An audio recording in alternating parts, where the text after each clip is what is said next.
life, how to fight the social media addiction, how to avoid toxicity in life. It's very interesting.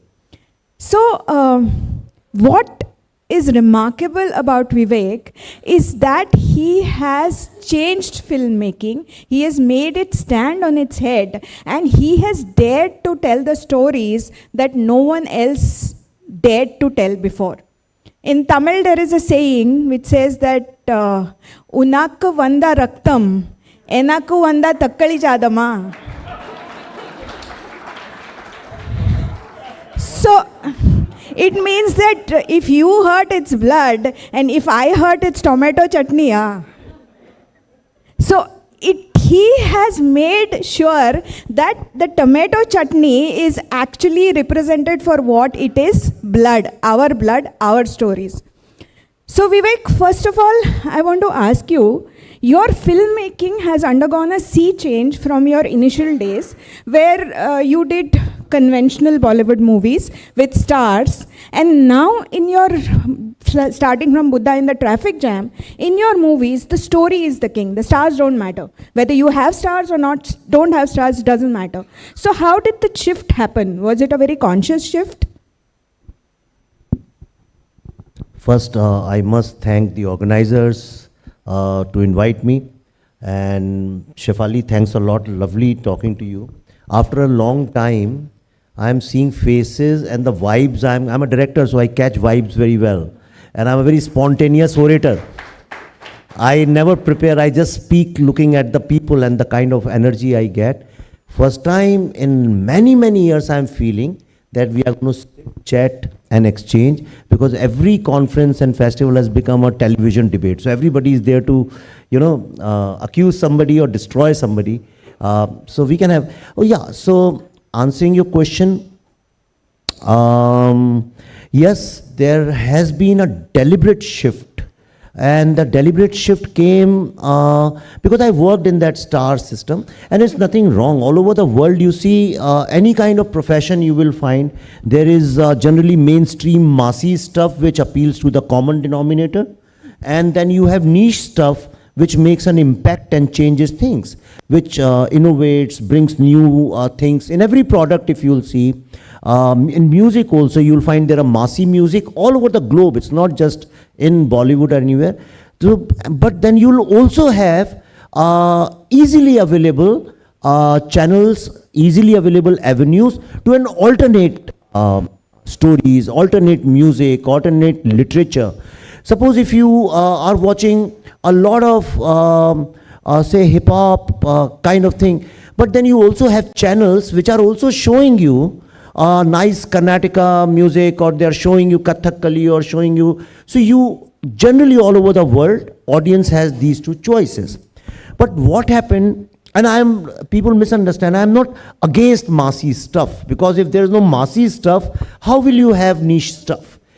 You know, it's like rich people go and make a lot of money selling goods, but that money they use to put it into freedom movement or making temples or social change, social service. That's why you will find that maximum number of temples in this country are called Birla temples, and they have been built by Birla Group.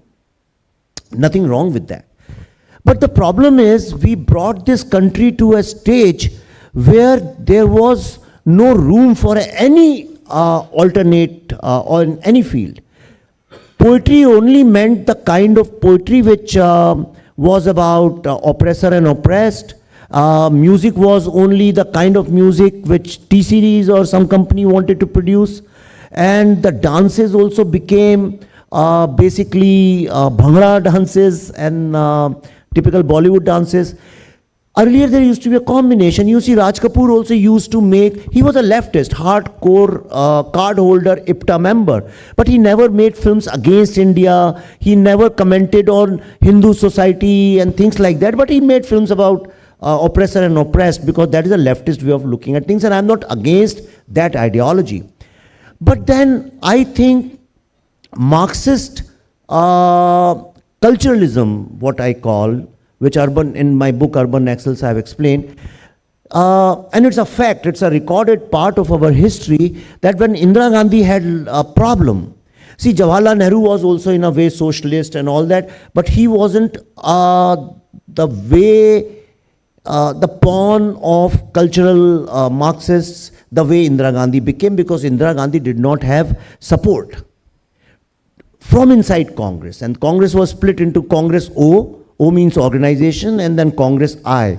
And at that time she wanted support, so she leaned back on CPI and communist parties and all the communist forces of India.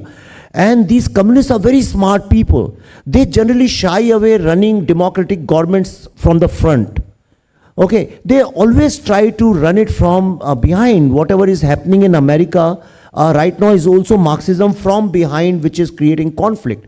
So they first create a lot of conflict and a lot of chaos and a lot of debate around oppression, oppressed, and then they say we are right. That is the long-term documented strategy. In India, same thing happened. And everybody who fought freedom movement, the nationalists, people who were writing in Hindi, suppose, imagine in 1990 or 2000, if Dinkar were reborn, then what place he would have. And I have seen with my eyes of us where the state forced the end of so many brilliant writers and poets like Dushyant Kumar, Sharad Joshi, they were all family members too. So I have seen with my eyes. So this shutting of voices, and I hope it doesn't happen in the future, and we have to be very, very alert and aware of this thing. Because what we did, the moment you take away the seriousness from art and culture is the soul of a society. Imagine your own house, look at your children, and if your children know no art, they know no literature, they know no culture, which most of the children are growing up like that now. Because the middle class dream has become, I'm sorry, don't mind my words, but middle class dream has become to send their children to convents. Nothing wrong with every school, even if it's any school, it is a basically convent style school. So send it to convent school and then send them to US to work for Google and all that. That's an Indian dream. We are running after money. We are talking about only economy and all these things. So I realized this in 2006, 7, 8, especially after making Goal. I said, if cinema is supposed to be the most complete art in the world, because this is the only form of art where you have audio, video and the third dimension, no other art has that.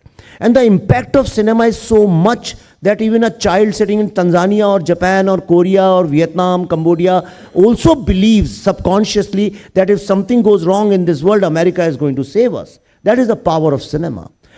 And I wonder that despite having the world's greatest philosophy, there is no philosophy in the world which is parallel. There is no point comparing also. That is also, I think, kind of a cultural blasphemy. Hindu philosophy, I'm not talking the religious part because I'm not expert of that, but Hindu philosophy I have studied a lot from my childhood. There is nothing which comes even close to it. And we have not been, and it talks about the same thing which America today shuts down your voice on human rights and oneness and inclusivity and all those things which you hear. But we failed. We failed because we destroyed our poetry, art and this thing. So with that intention, I said that I should not make these films because there is something which I can do better than this, and that is the first put all those missing blocks of Indian history and then bring Indian philosophy. I had a very long-term plan, and I'm at the first part of that plan right now. So let me fast forward a little to Kashmir Files. Kashmir Files has been a very successful movie commercially.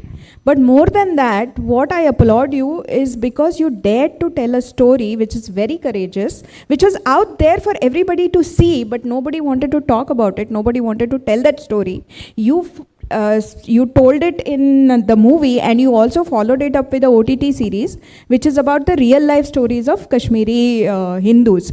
Now in that movie, there is this very famous sentence which has become a meme now in internet. And I see that at least 10 times a day on my Twitter feed, which is about Sarkar kisi ki bhi ho, system to hamara hai. And you actually see that happening. So what are your thoughts on this one sentence? And secondly, when you were talking about Kashmir story, all your characters are actually drawn from real life, like the academician which is portrayed by Pallavi Joshi, everybody. So, what was the experience like for you doing research, meeting the real victims, knowing their stories, and knowing that you're going to put the truth out there for people to see? Um, um, yeah, so see, it's like when a child grows up and becomes very successful, everybody says, oh wow, you're so successful. What people don't realize is that behind that there is a sacrifice of their parents of 20, 25 years. So yes, like I said, I sat down and I resigned mentally from Bollywood, and then I faced some very bad times and I lived in isolation. Then I started teaching in different universities, colleges. And that's when I said, see, अब वो क्या है कि चूहे का बच्चा bill बनाना तो भूल नहीं सकता है. So I, with some students, we sat down. But when I was making Buddha in a traffic jam, at that time, I realized it was not releasing. There were problems. I was getting depressed. Everybody said, stop doing all this. You know, it's never going to take you anywhere. And make these films, but make commercial, massy films.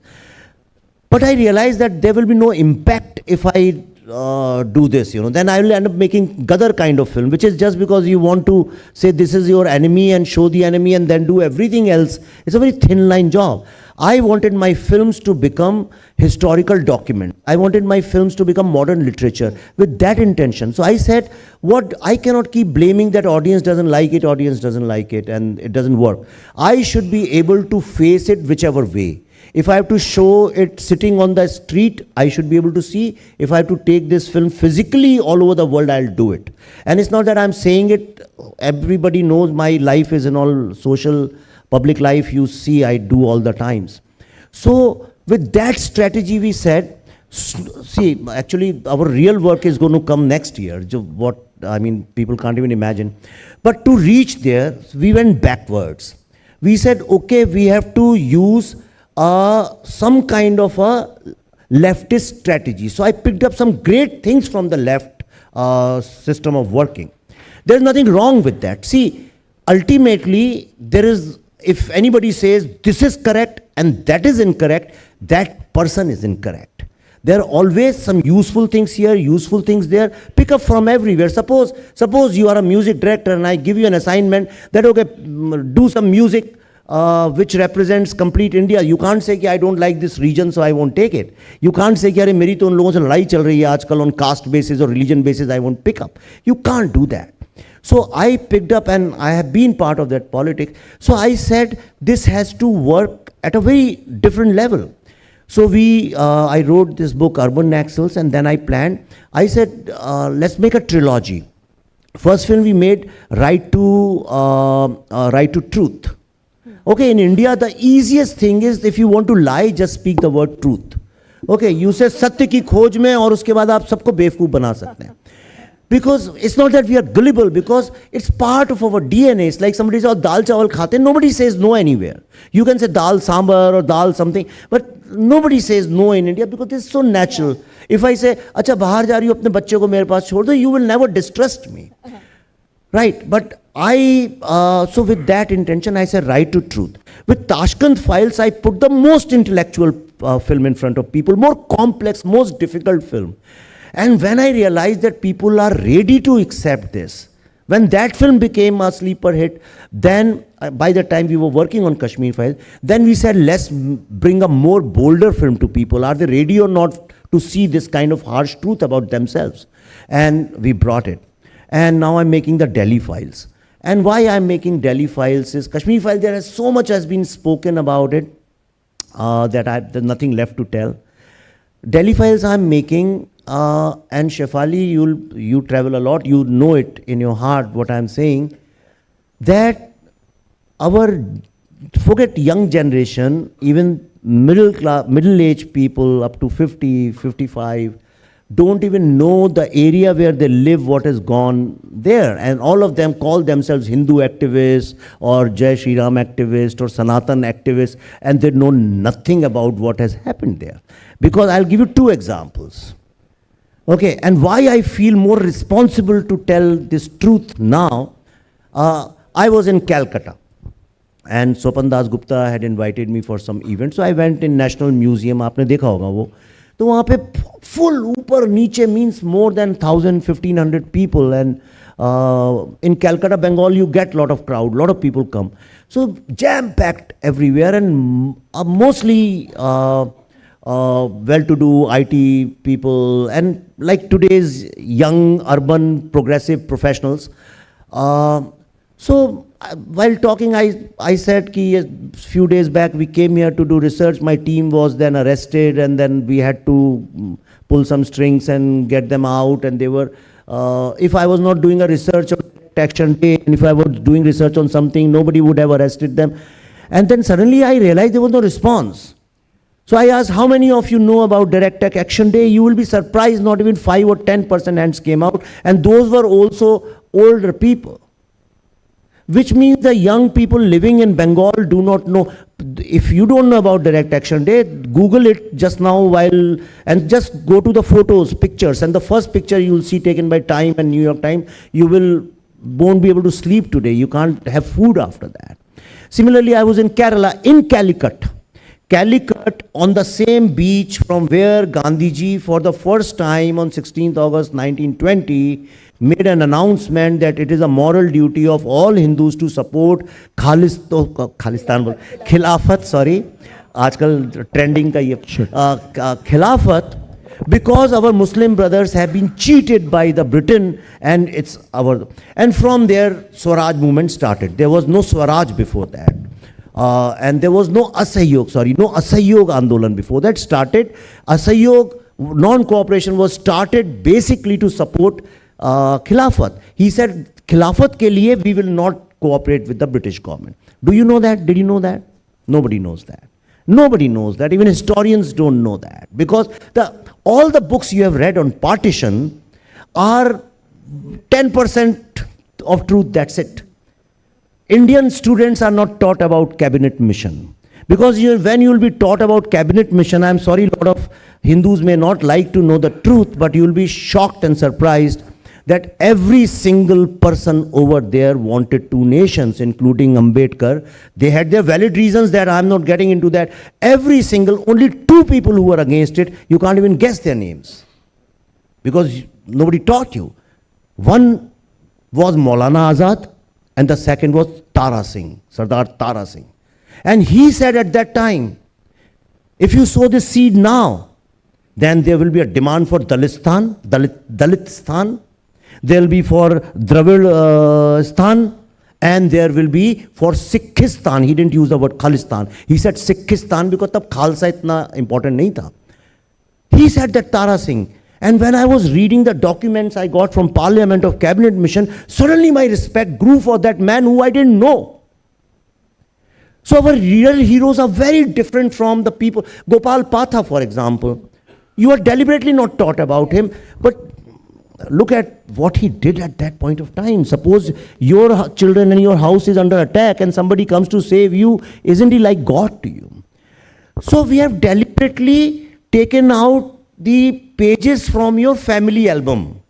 And now you have no clue who is your grandfather, or you ever had an ancestral house. If she had not spoken about Goa, nobody in India, before Shefali spoke about Goa, nobody in this country knew about Goa. Right? So what I am trying to do is, in Delhi Files, we are chronicling or documenting or registering, but we are telling a fascinating story of 100 years of Hindu genocide. Though it's 800, 900 years of Hindu genocide, I am just taking 100 in the context of what is not known. Akbar Aurangzeb ne kiya bachcha janta hai, or he can imagine, you don't have to tell much. But this is a documented history by the Britishers, by the Muslim League, and by the Congress.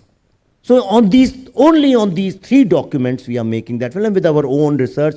We started in March 2020 when lockdown came, and we are at the last end of it, hopefully next month, and then we go for shooting that film. So that film is a very difficult film for everybody, you know, because पहले तो इसमें सिर्फ वो Islamist terrorist वगैरह involved थे Kashmir files में, तो educationists will get involved, historians will get involved, whole lot of people will get involved. But somebody has to do it. It has to be done. You know, you have described yourself as a disruptor, and I can see why, because that is what your filmmaking has been all about, disrupting the standard narrative and telling the truths. Now, I want to ask you the next question. See, you paved the path, and there were other courageous filmmakers as well who chose to tell uncomfortable truths, like Sudipto made Kerala story, like now Article 370 is just been released.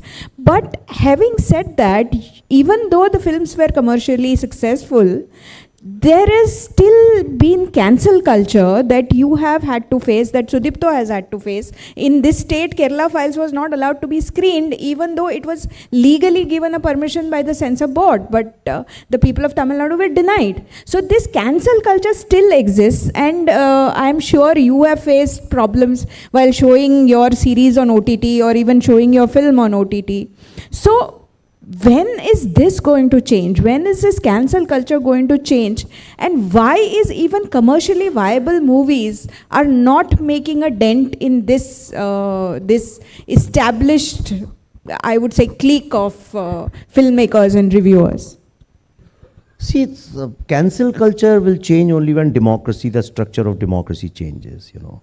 Otherwise, it's impossible. When you make your democracy a competitive electoral game, then how will you cancel the cancel culture? It's impossible. It's a human nature. And it happens from all the sides. It's not, I mean, talking about cancel culture, if somebody wants to feel superior that, okay, we don't do it, somebody else do it, that's a lie. You are lying to yourself. All of us are cancelling somebody or the other all the times. All political Democrats cancel Republicans, Republicans cancel. Pandav were cancelled by Kaurav. They tried to, but they couldn't. So, वो मैंने देख लिया. I saw it in 2009, 10, 11, and after that I stopped bothering about cancel culture. If one is so bothered about cancel culture, don't come in the game.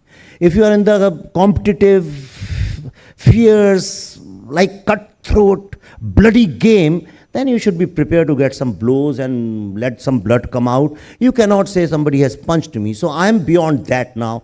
So I don't even care about cancel culture and all that. Okay, and if I start thinking about cancel culture, I won't be able to do what I am doing. So it's a strategy also, it's a tactic. I cannot afford to worry too much about cancel culture. And if I say I am against cancel culture, then my conscience has to be very clear, have I cancelled somebody or not? Because we do that. We very often, in social media, we do it. Kuch acha nahi laga, keh diya, this guy is bogus and he's this, and we cancel, you know. So we cancel all the times in our mind or social. Urban Naxals, they try to cancel me, I cancel them, you know. And the next time मेरी एक book आने वाली है अभी जल्दी, काफ़ी काम कर रहा हूँ उस पे. The next book, it's called Flaw, F-L-A-W, you know, Flaw. Basically, it's a flaw about flaw lobby, which is, there is a lobby in elite groups of India, you know, an elitist lobby, which is F for feminists, L for liberals, A for atheists, and W for wokes. Okay, and I'm very worried about them because they are the smartest, sneaky people. And I'm very worried because they will say, I'm right wing, मैं तो राम को मानता हूँ, कृष्ण को मानता हूँ, I am this and that, टीका भी लगा लेंगे. They'll come inside you and दीमक की तरह से they will destroy you. So I'm very scared of them also. So, yeah, so I don't bother much about cancel culture. Yes, as long as you are not physically hurting somebody or you're not hurting somebody's bread and butter and dignity and reputation, credibility, I don't have the power to do that to anybody. People can do that to me. But as far as the films you spoke about, yes, now there also I have two views about it. Since it's not a politically, to be on any political side, so I want to tell you something very honestly. And it's not got to do with these films. Wherever, in any field, wherever, there are always disruptors and innovators. Okay, people will do something different and something new. Like you started talking about saris and handloom and stuff like that, and temples and all. Now if somebody says, acha, she has got popularity, now I should also do it. Okay, they will also start and doing it. ठीक है, शुरू के एक दो लोगों को they will be successful. But everybody who tries to play like Sachin Tendulkar will never be successful. And what will happen, these imitators then ultimately end up destroying the credibility of that genre of product. This is what destroyed left system. Don't forget that. And we are making the same mistake because we Hindus, just like iPhone, when you buy it, there are some default apps you can't do anything about them. You can't even delete them, otherwise there will be no phone. It comes with the default 2-3 apps. Hindus also are born with 2-3 default apps. Operating systems. First, they don't even care that there is an enemy. Shatru bodh jisko kehte. They won't even know that there is somebody's mind. Are nahi, acha hai, acha hai, acha hai. Ghar ke bade boode hote na, old people. They say, no, trust him. And ultimately they realize by the time it's a bit late. But once they realize that there is an enemy, then they want to use the same enemy's tactics and strategy, then they want to become like him. And that's why you see our modern time battles and wars, we have lost many. Not one. Every time we go like this, we come back. After Mopla, we were winning. And then Direct Action Day came. And Jawaharlal Nehru said, no, Jinnah keeps talking, he won't do anything. But he did it. Then he said, we should also become like them. Now we don't want one country, we want 2 countries. That's exactly what happened. Direct Action Day, Jinnah, Muslim League knew. Do you know that Jinnah was such a pro-Hindu liberal person? He just changed for politics. Rangila Rasool, he fought our case. For Rangila Rasool, even the Tribune case, he was a lawyer for Hindus. So Jinnahs realized that these Hindus have a problem. Okay, they will imitate your gambit. Whatever gambit you play, they will say, we have to be better at this gambit. You know.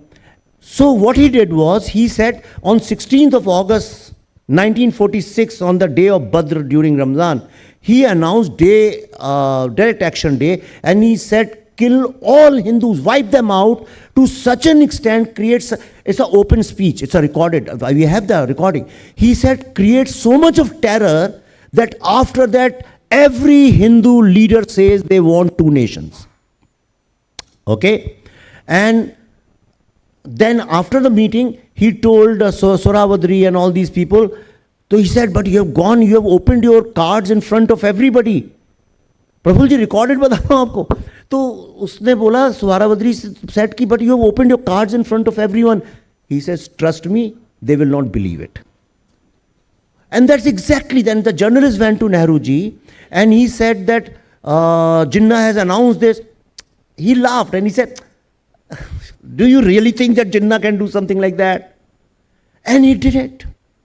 20,000 people were killed in a couple of days, 2 days, 3 days. And then after that, they said, we'll also become like that. And now let's kill all Muslims in that area. They tried, but they couldn't. Then Gandhi ji came, then asked them to surrender. एक मैं यहाँ छोटा film की बात चली, एक example आपको मैं बताना चाहता हूँ. I want to share this with you. Have you seen movie Gandhi? I'll tell you how leftists do their propaganda. Have you seen film Gandhi? I can guarantee 90% of people sitting over here or anywhere in India or the world, whatever they know about partition or Gandhi, they know through that.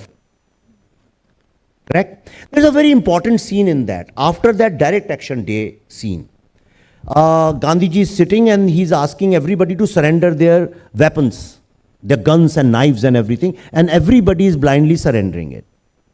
Then comes Om Puri. Remember Om Puri, the actor? He comes, he's a bit angry and all that. He says, no, I won't do it. Then Nehruji says, no, you have to do it. And ultimately he says, I respect Gandhi so much and blah, blah, blah. And he surrendered. Usme bhi Gandhi is a hero. But the truth, BBC has recorded. So I'm not saying Indian people. Okay, so forget it. Everybody trusts BBC. So let's go BBC. What BBC writes, what BBC has documented, they said that Gopal Patha went to Gandhi and he said, even if one my nail has been used to save Hindu brothers and sisters, I won't even give you the tip of that nail. That's what Gopal Patha said. And in the film, how they have shown it? And don't forget, it was a government-sponsored this thing. Second example I'll give you, don't mind it, but because you don't know how Hindus are gullible and how Stupid we are that everybody can make fool of ourselves. These days I have been reading, everybody is saying Congress government brought Mahabharat and they brought Ramayana and they brought Mahabharat. Everybody today calls himself in last 10 years, I am Sanatani, I am Dharmik and Jai Shri Ram and this. And everybody has become super Hindu. Huh? No, not in, no. Yeah. But if you see the general outside of the people, outside world, everybody, people who I've never seen for 50 years who put even one tika, today put big tika, because it's fashionable, it's fine. When bell bottoms come in fashion, you do that. Abhi, if tomorrow this government is not there, they will say, okay, say Jai Akbar, people will start saying if it's fashionable and money is involved. Now, Mahabharat, let's take Mahabharat. We are making, have you heard the name of S.L. Bhairappa? Yes. One of the greatest living writers. Nobody can dispute it. Even leftists don't dispute that. He has written a book called Parv. Okay. So he asked me to make that into a film. He called me, said, you do it. So we bought rights and we are making it now. So first we were calling it Parv. A lot of people saying, don't call Parv, call it Mahabharat. So we'll think about that later, but we are making it. And that gave us access to all the versions. There are 11,000 versions, but right from Oriental.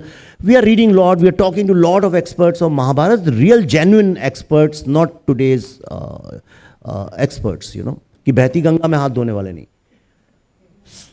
क्योंकि मुझे, I think a lot of people, them are not honest people. They're just doing it and that is fine. आप मुझे बताइए, what was the age of Arjun and Krishna in Mahabharat, B.R. Chopra's Mahabharat, which you have seen? They were 25, 30, good-looking young heroes. And what was the real age in Mahabharat? Huh? 56, I think, Arjun. 60. And Krishna was around 70. Correct? That is the documented Bhandarkar's Oriental, every scholar of Mahabharata. And please pardon me, even I didn't know before this. Everybody, every leftists have recorded that. Aapke Pune ki wo, that lady who has written a lot of about all the characters. Leftists have recorded this, rightists, Sanskrit scholars, foreigners, everywhere you go in the world. And nobody had any objections till date. Nobody even knows this. Now imagine if you show Jesus Christ as a 13-year-old kid, or you show Buddha as a 16-year-old child, or you show Muhammad Sahab as a 13, 14-year-old boy, will anybody tolerate that? We have been tolerating the distortion of our history. They changed a matured, wise, experienced Arjun to a young boy Arjun, and he started looking like he doesn't know, he's confused. Arjun was not confused in Mahabharata. He was asking larger questions which are like beyond human understanding. But today Arjun is portrayed as, you see any play, a young boy will play that role and he's confused. कि अच्छा मुझे पता नहीं है, बताइए गुरुजी मैं क्या करूं. No, it wasn't that relationship. They were friends. So like this, so many imagery and everything has been subliminally transferred into our mind. All I'm trying to do is I'm trying to correct it. I don't see Gandhi as a saint. I see Gandhi as a politician. I'll show him as a politician. There's nothing wrong in it. I'll show Nehru was not a statesman. He was a pure hardcore politician whose only objective, like a Coca-Cola CEO, was that everybody should buy my product. Nothing wrong with it. He wanted Congress to win. He was doing everything which has to be done to win, make Congress win. Like today's governments in whichever where, or central government, isn't our government saying 400 chahiye is bar, and they are doing everything to win that. So that is the nature of politics. But you and I, not politicians, we are not in the vote bank market. So we have to be honest to our craft and our art. Talking about that, that brings me to my next question. Do you feel that all art is increasingly getting politicized now, whether it is dance, whether it is music, whether it is writing, whether it is filmmaking? I mean, not talking in the sense of taking sides. I am saying that pure art, pure creativity is somewhere getting waylaid by political narratives. Do you feel that? And if yes, then what is the way out? I mean, how do we encourage pure creativity? Art is becoming political or not, but I know politics is becoming very artistic.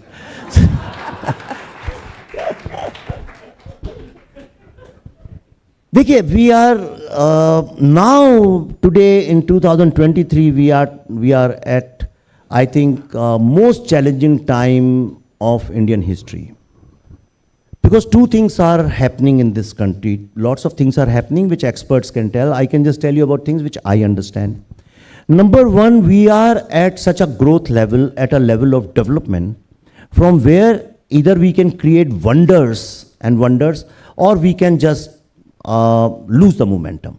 So right now, if you ask me, as a citizen, I think our top priority should be to let this momentum go and contribute as much. But अभी ताली बजाने की बात नहीं आई, अभी एक thought है.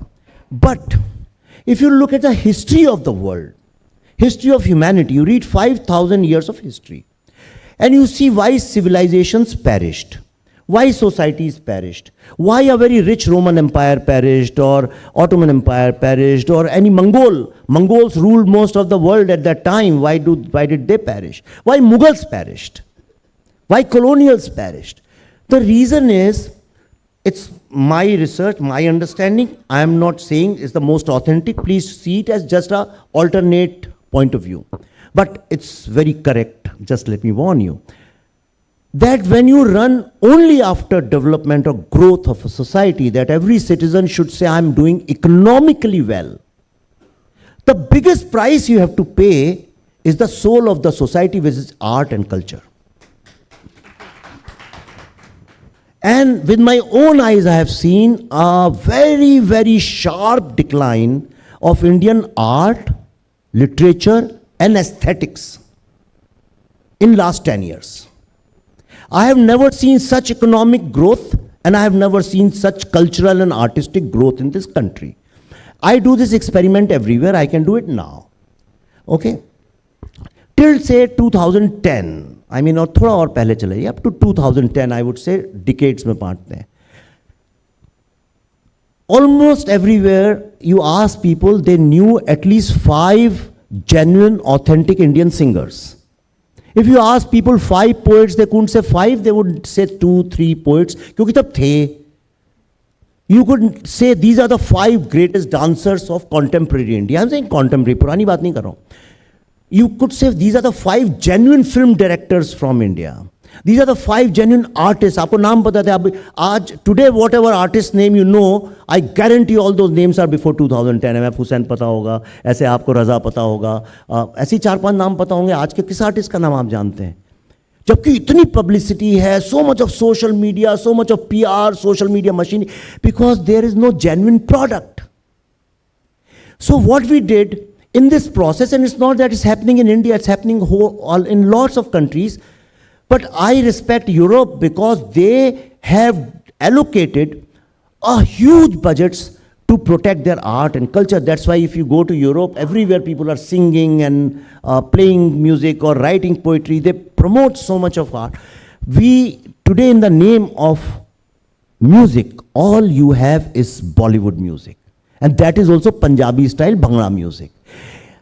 And why are you blaming? First, governments have nothing to do with it. Tell me, when your child's birthday is there, not in Tamil Nadu and Kerala, 2 places are still left out, what do you play? Bollywood films, some music. If there's a Janeu, you play that. If there is a professional corporate meeting, at the end, everybody is dancing to that. We have converted socializing to only party, drinking Bollywood music and no substance. Today we have collectively, there is no art and culture which India can showcase to the world. Name one and I will become your cultural slave for life. Name one. Seriously. There's nothing. Second loss, we have a huge loss. I am telling you, not like an elderly person that what is wrong with you, but I'm just warning you, and these are the things we must think about it. And we have a great leadership, great people who want to do great things, but the thing is they are so focused on this. Because art and culture was always a responsibility of the society. अपने बच्चे को कढ़ाई सिखाओ, dance सिखाओ, teach your child classical music was parents' responsibility and schools' responsibility. When I was studying, there was no school worth its salt in this country, Christian, this, that, where there was no Saraswati's statue. Today, there is no Saraswati statue. Even in people's house, every house, I can vouch for Brahmin houses, I don't know about other, but every single house used to have one Saraswati statue. Today, you have Durga and Lakshmi statue, no Saraswati statue. We have forgotten. We are so intoxicated with this new growth and flyovers and bullet trains and metros and getting name in the world, which is so important, that we thought that art and culture is also government's responsibility. I must have attended 150 literature festivals in last 10 years. This is the first time we are talking about cinema, art, literature. Every literature festival is a political festival. Who's responsible for this? Second thing is, there was a media, and the media used to address some common citizens' problems. मैं कल ही बता रहा था चंडीगढ़ में in a speech that 10 years ago when I moved to Bombay from Delhi, I used to hate reading, in 1990 I used to hate reading Times of India because they had so much of local news only about the city. First page and second and last page, everything else was about Bombay city. And I came from Delhi, I knew nothing about Bombay, where is Bhandup or Bhayandar and all. So I was least interested. And today if you open Times of India, there is no news about Bombay, there is news about everything else. Right? Media. So we have the world's most pathetic media in this country. Okay? Most pathetic. आपकी बात नहीं, मैं television की बात कर रहा हूँ. We have people who read from teleprompter. Look at our understanding, how we understand, how your children understand. Ask any child today, he won't recognize him as media, he will recognize some anchor of TV as media. And who are these journalists? People who don't even know what they are going to say after 30 seconds. They read from a teleprompter. These are anchors. They are not journalists. But they have acquired the role of journalists. Who has acquired the role of an artist? The person who runs the art gallery. Who has taken the responsibility of showcasing Indian cinema? You all know that. This is the problem. To protect without protecting your art and culture, we are destroyed. No growth. Many empires, the biggest of the economies have fallen like this because that is the soul if you won't protect it. And that's what I'm trying to do, make people aware with my work that how important, and Delhi Files, we are trying to do something about art and culture. Thank you. Thank you so much. Now I have 15 minutes. I'll open the floor for questions. I have just one request. Just ask questions. Do not make observations. Thanks.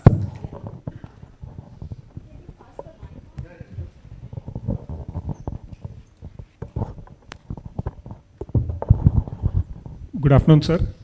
About Kashmir Files, you are attempting to encourage the Chief Justices of India to take suo motu cognizance of the genocide and initiate action to bring the perpetrators to justice. I just wanted to know you have any updates for us on that. See, yeah, I mean, before Kashmir Files, the case was shut of those Air Force killings, you know, what happened. So Jammu and Kashmir High Court reopened that suo motu. Then Yasin Malik, you know, the government has asked the courts to give him the rarest of the rarest punishments. Then government has fined a tribunal recently, and they have asked all Kashmiri Pandits to come and report all the crimes which were done on them, which is a very good step. And a lot of Kashmiri Pandits, in the morning I was speaking to somebody, they have gone and recorded their things. I don't know what will happen, but these are the changes which have happened. And justice is not only what takes place in the court. Justice is also what you and I think, how perceptions change, that is also justice. If you think somebody was innocent and you figure out, no, he was the murderer, so that is a justice to the family of the victim. So when I went to do research of Kashmir Files in Europe and US, most of the senators and congressmen and member of parliaments or journalists, everybody used to tell me that, see, whatever you say, but India has illegally occupied an Islamic land. That was the general perception about it, and nobody had done to change that perception. But now if I go, even if you go, anybody, so I met the same, who's chairman of Indian caucus. We had met him when we were doing research, and I met him recently. And now they say, oh God, I mean, why Indian government never created awareness about this, that Kashmir has always been an integral part of India. Can you believe it? Like Palestine. Everybody thinks Palestine is an original country, but you know, there was no Palestine before 1945, 46, 47, kab bana tho? 60s, huh? 48, sorry. There was nothing like that. So, but even everybody in the world believes that Israel and Palestine are two different places. So how you project yourself? So we are trying to use our films to as soft power of India to showcase them. I am single, so whatever best I can do, I can do. Yeah.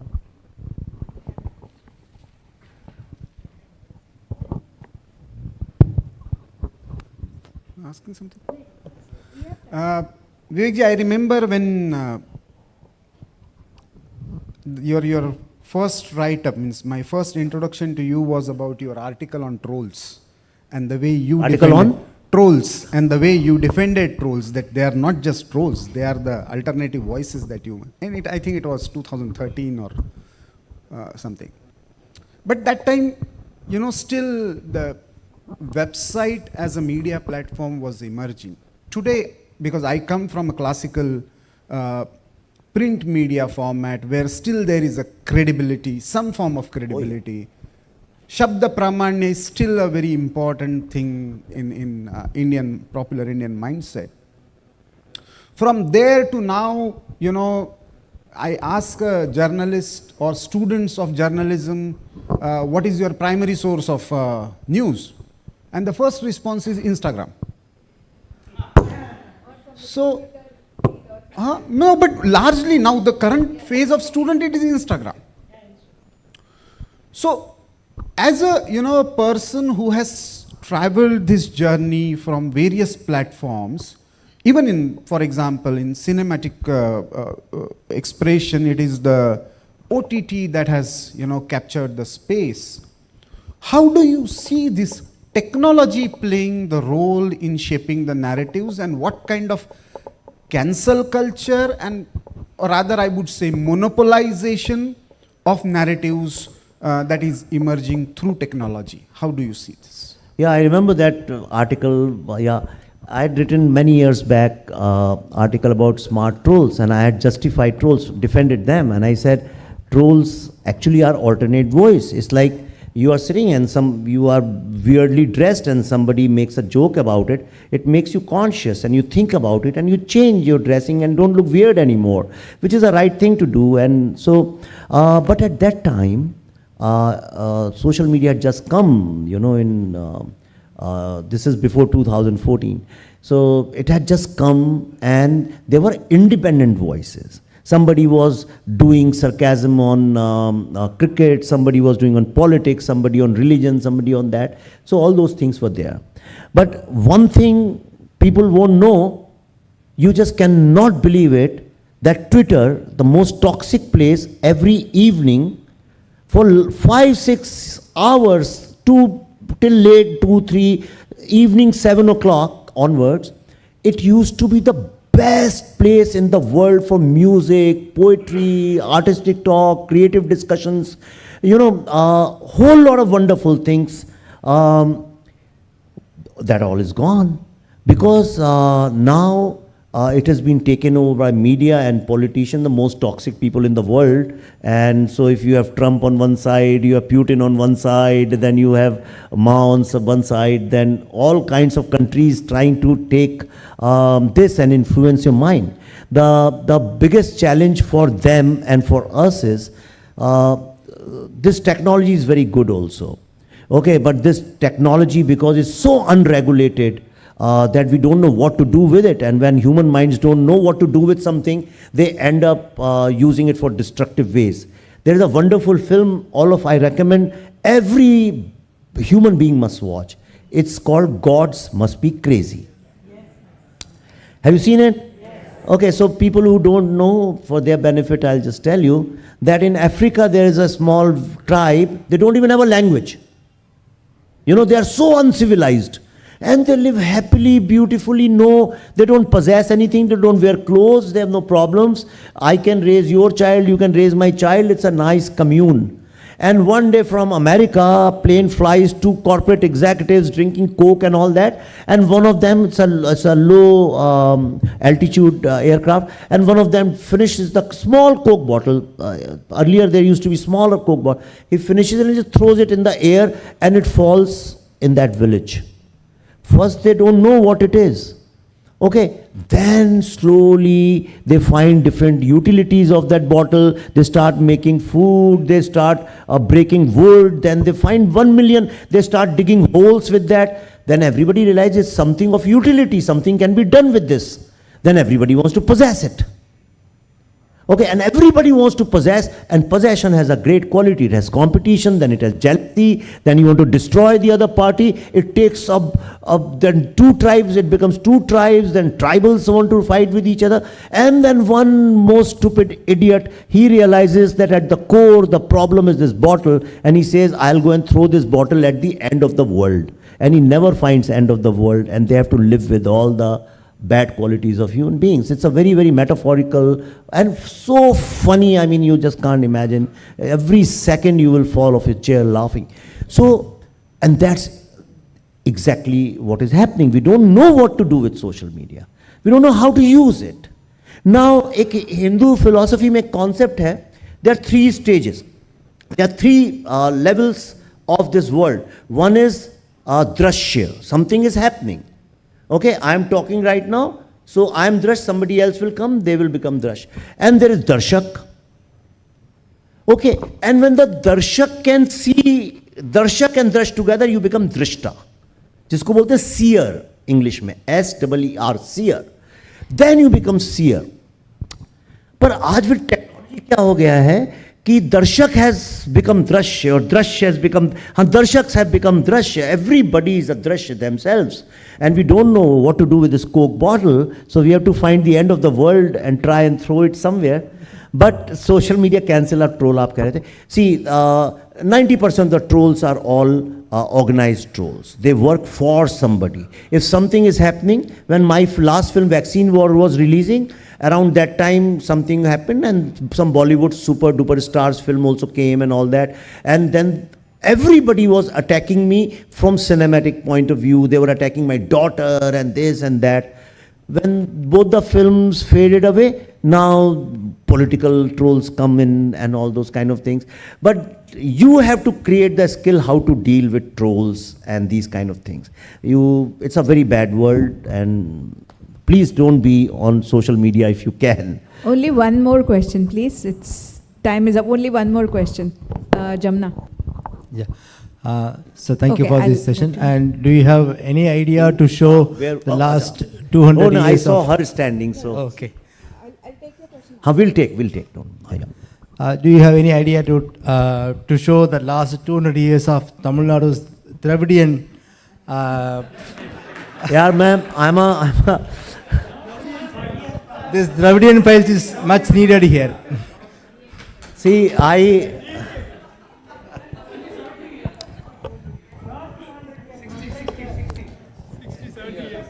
See, when I met Buddha in a traffic jam, my shoulder was broken.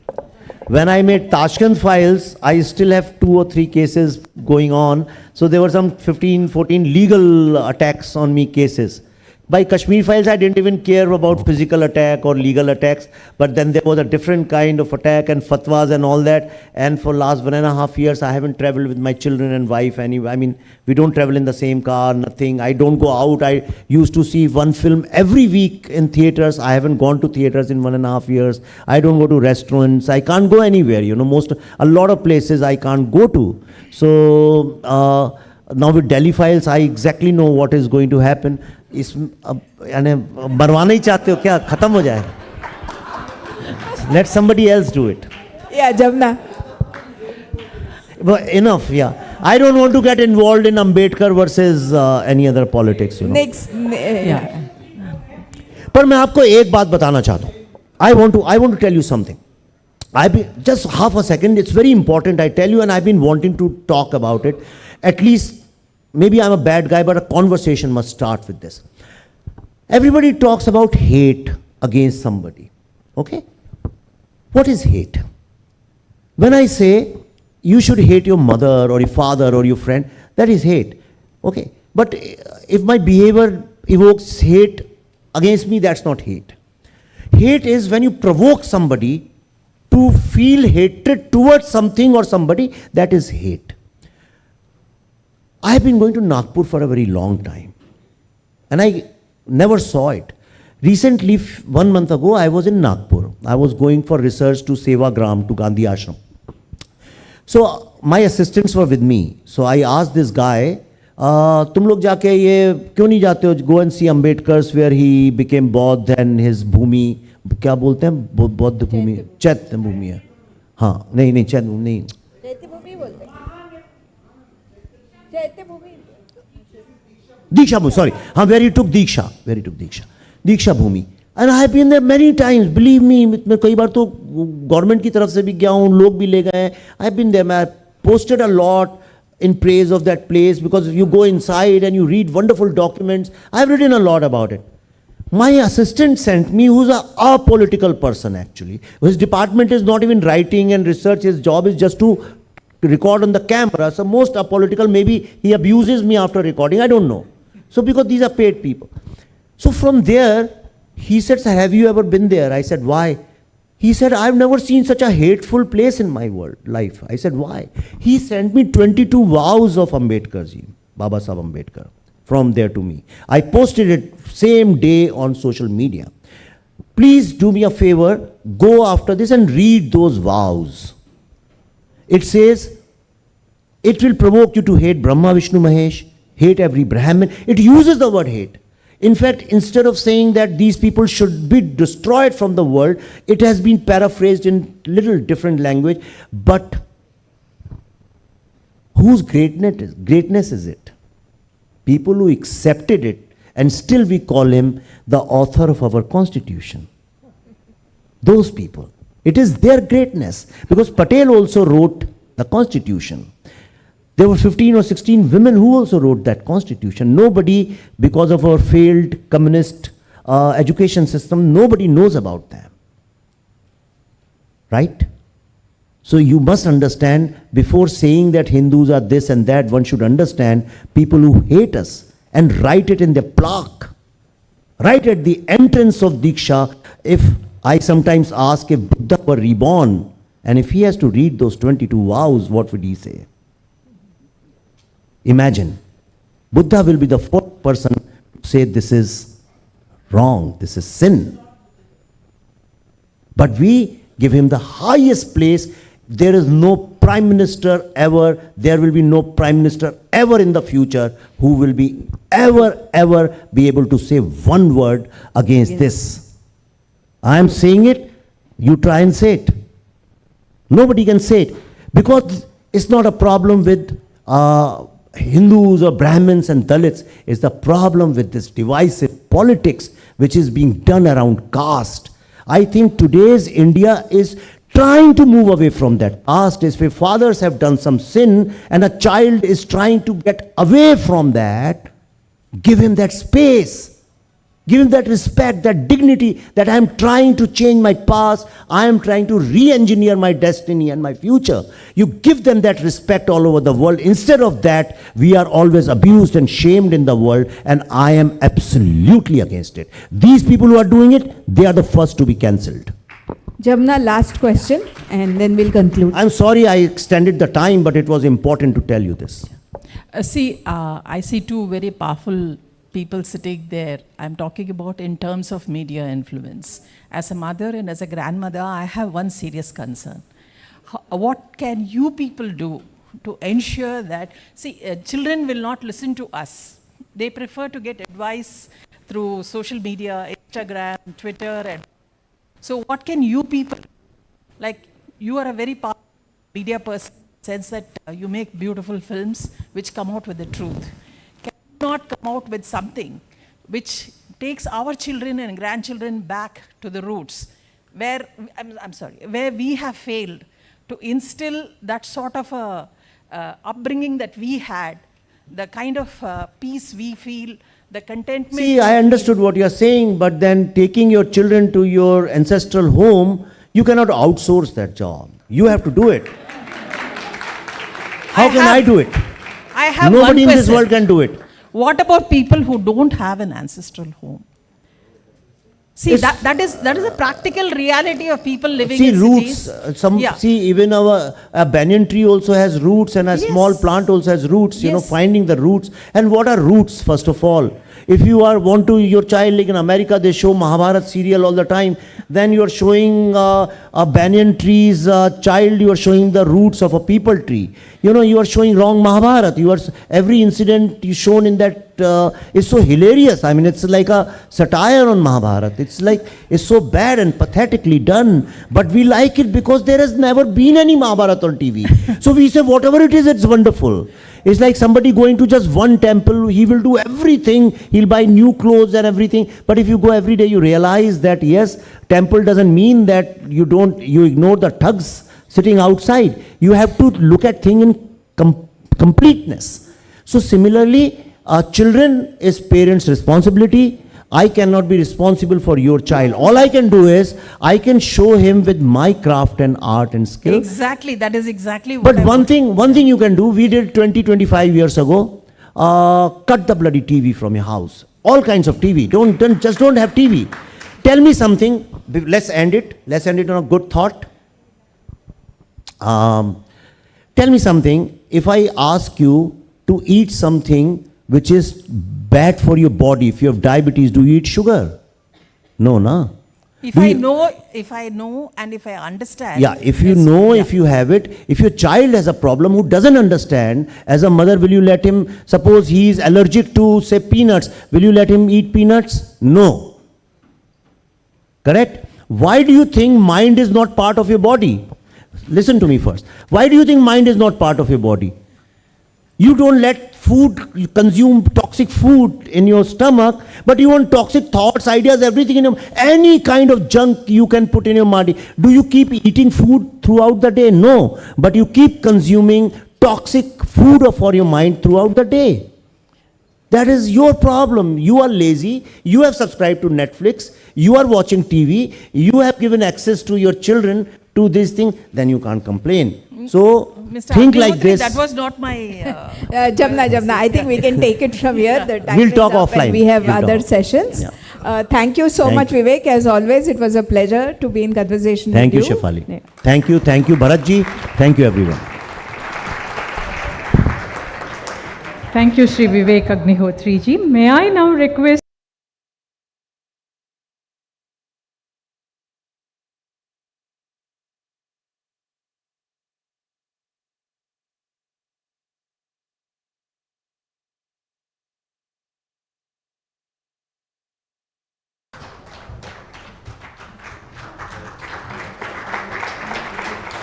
Thank you, Shri Vivek Agnihotri ji. It was a wonderful walkthrough, and you gave us a lot of insight into the making of the movie. And at the end, it was also like an advice from a life coach. Thank you for that. But still, we look forward to more files. We look forward to Malabar files, Mangalore files, Mandya files, Srirangam files, and any other file that you would be able to bring it to us. Thank you, ji.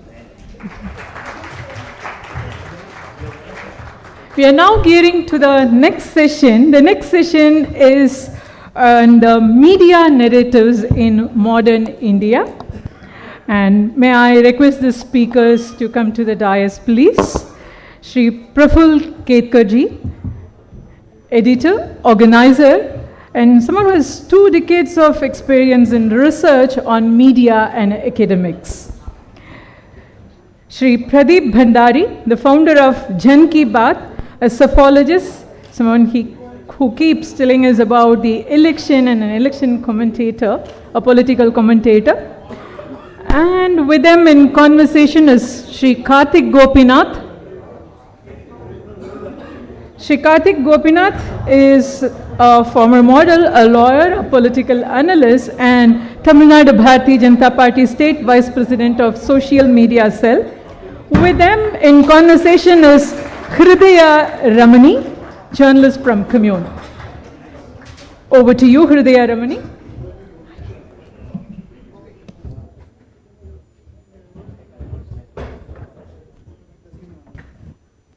Check.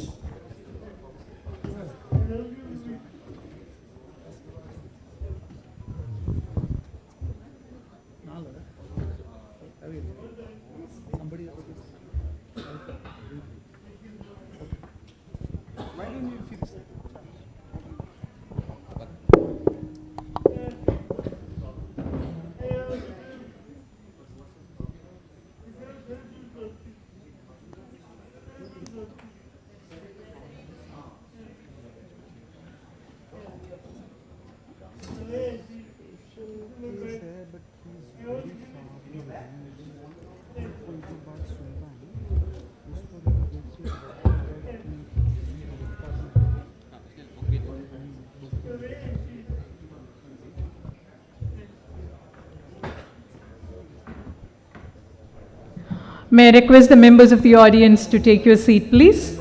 Our panelists are ready. I request the members of the audience to please take your seats.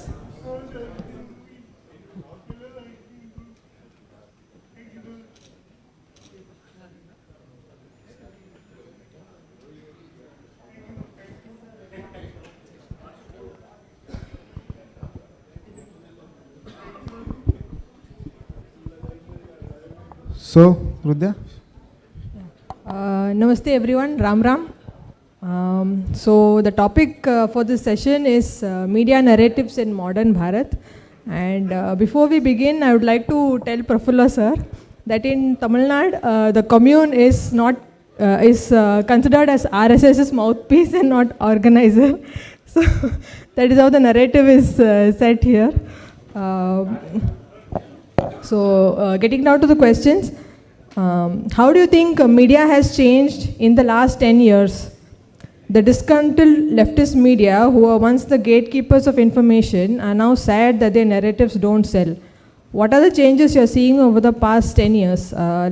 Opening remarks. It is the others who wanted us to bracket as mouthpiece simply because when they didn't want alternate point of view to exist.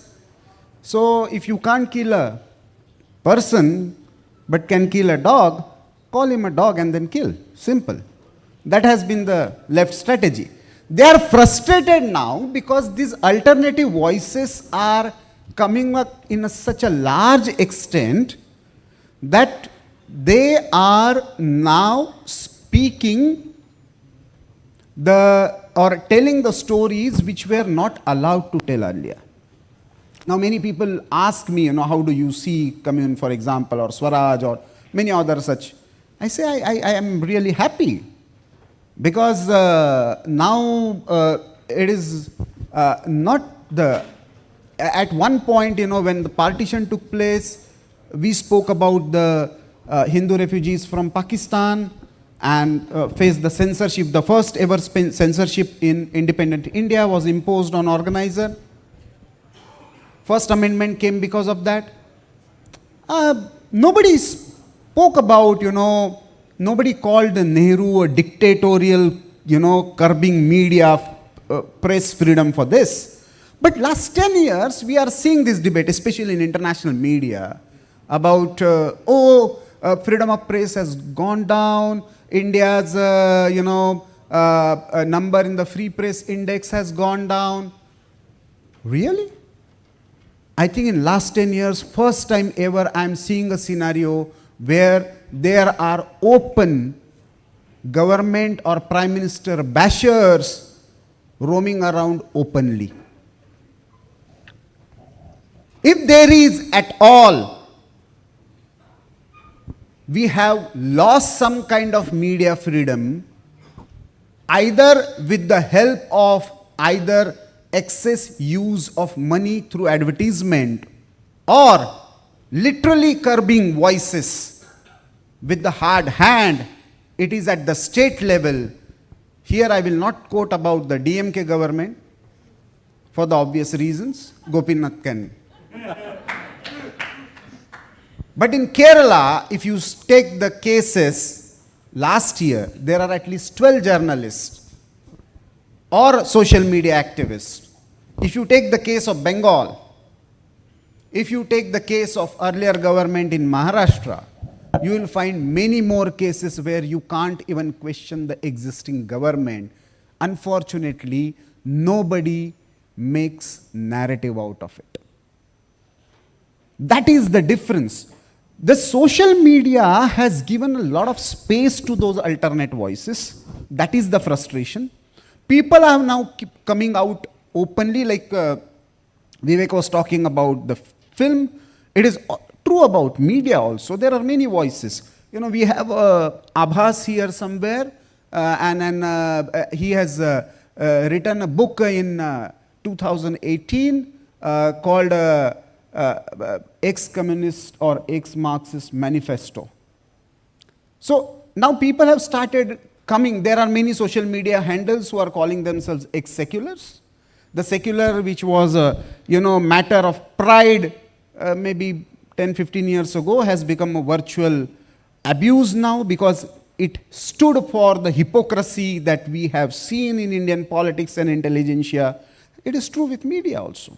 So I think media is in a transition phase. We are opening up to global reality. We are standing up for what we are as a society. We are ready to tell our own story in our own words. We are not seeking recognition from the West. So, but I see it in transition. That the real fight that is going to happen in next few decades is perhaps over who is controlling the data and technology.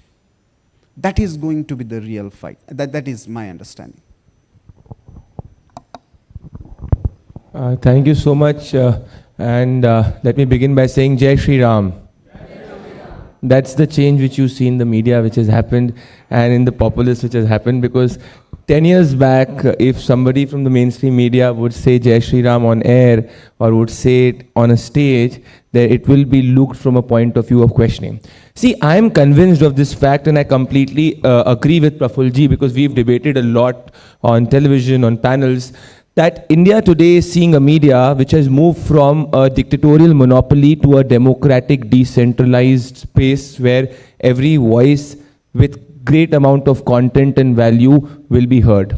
India has moved away from a media which believed in appeasement and communal narrative to a place where developmental narrative and Sanatani narrative has also got a narrative of communalism. We've been taught, I grew up in the 90s, that communal politics in this country started in the early 90s. But the truth of the matter is that the communal politics in this country started